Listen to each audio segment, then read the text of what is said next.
ઉત્તરાયણનો તહેવાર અને એમાં પણ ગુજરાતીઓ અમદાવાદ તો ખરું જ પણ અમદાવાદથી બહારથી આવેલા એમાં આપણી સાથે જોડાયા છે આજે ગુજરાતના એક્ટ્રેસ જિજ્ઞા ગોસ્વામી. તો એમની સાથે મુલાકાત કરી અને આજે જે તહેવાર છે ઉત્તરાયણનો એના વિશે આપણે પૂછીએ કે એમના તહેવાર કેવો હોય. જિજ્ઞા, આમ તો તમારું શેડ્યુલ ટાઈટ હોય, શૂટિંગમાં હો, રેકોર્ડિંગમાં હો, ગમે તે તમારું આમ કંઈ ને કંઈ ફિક્સ હોય, પણ તમે આજે ઉત્તરાયણનો જે તહેવાર છે આજે છુટ્ટીનો દિવસ આજે તમે અહીંયા અમદાવાદ આવ્યા છો, તો આ ઉત્તરાયણના તહેવાર વિશે તમે શું કહેવા માંગો? ઉત્તરાયણનો તહેવાર એવો છે ને કે ખરેખર શેડ્યુલ ટાઈમ તો લાઈફ મને એવું લાગે છે કે અમારી નહીં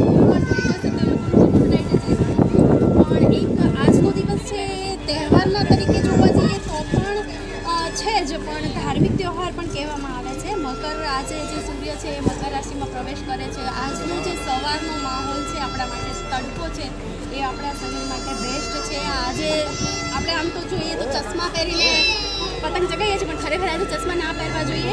આ એનું મહત્ત્વ છે. વગર ચશ્મા પહેરે આજે સૂર્યની સામે જોવામાં આવે તો એ આંખોની માટે પણ સારું છે. એ દ્રષ્ટિએ પણ આપણે આજનો તહેવાર મનાવવો જોઈએ. એના સિવાય જોવા જઈએ તો એન્જોય કરવા માટે પણ આજે ખરેખર બધા ફ્રેન્ડ ફેમિલી એની સાથે એટલી મજા આવે છે અને એન્જોય કરીએ છીએ આજે એ કરવો જોઈએ. મારા માટે બધા એ જ કરવું જોઈએ. જિજ્ઞાએ બહુ સરસ વાત કરી કે એક એક્ટ્રેસ છે પણ એમને એક જે જ્ઞાન હોવું જોઈએ કે આપણી સંસ્કૃતિ શું છે, આપણી સનાતન ધર્મની. તો એમને બહુ સારું જ્ઞાન છે કે આજે જે સૂર્ય છે મકર રાશિમાં પ્રવેશ કરે છે અને એમણે જે મીડિયાના માધ્યમથી જે સંદેશ આપ્યો છે ખરેખર सराहनीय है. तुमसे मतलब मनाते हैं लेकिन जो मतलब हिंदी भाषी जो यहाँ अहमदाबाद में रहते हैं या अहमदाबाद से बाहर रहते हैं वो भी आज यहाँ देव भाई के ऑफिस में एक मकर संक्रांति का जो त्यौहार है, पतंग का जो त्यौहार है मनाने के लिए आए. मैडम आप यहाँ पे आए, आपका पहले तो पूछे लीजिए.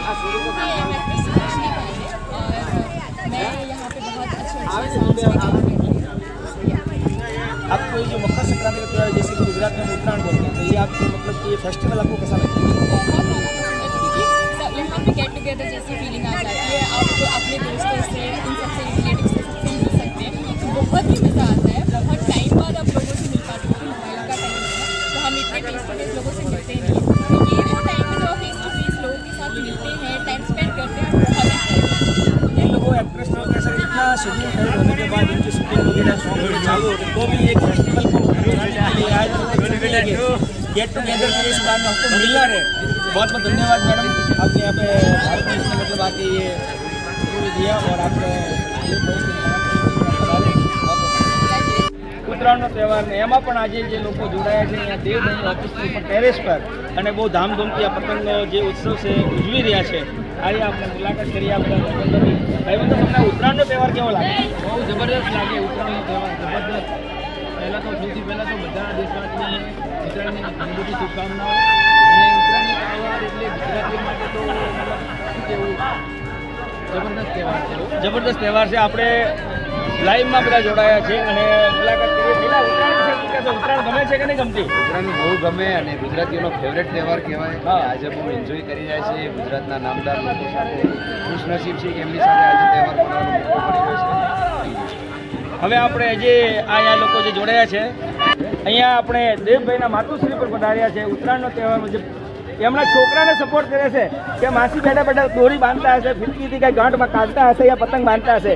એમના મમ્મી પણ અહીંયા પધાર્યા છે અહીંયા અને બહુ સરસ મજાનો જે તહેવાર છે એ ઉત્તરાયણનો એ બધા હળી મળીને એક family function type family enjoy કરી રહ્યા છે. રાહુલ કુબેરા, ભારત ન્યૂઝ, અમદાવાદ.